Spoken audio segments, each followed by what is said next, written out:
Pero tungod kay siya, kay giliglir sa pulong sa Ginoo, matarong siya, hintuo siya sa sulti sa Injil.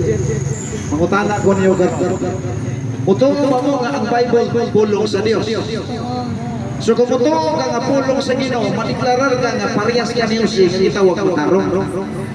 Igani ka mutuo sa pulong sa Dios. Actually, ang tanang tao sa kalibutan, nahibalo sila nga ang Bible pulong sa Ginoo, pero dili mutuo.